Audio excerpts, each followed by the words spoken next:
Hi guys! Tingnan nito na pala si Lucky.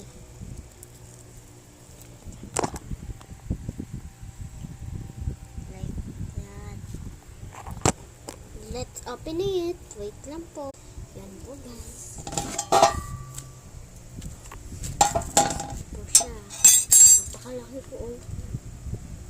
Nabili ko lang po siya 7 pesos. Let's open it.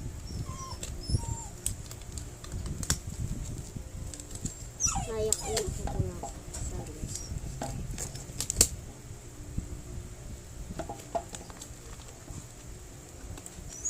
Parang hindi ito. Ano na, buo-buo siya. Sige, magkita tayo sa part 2. Nag-sign ko na. Let's go part 2. Bye!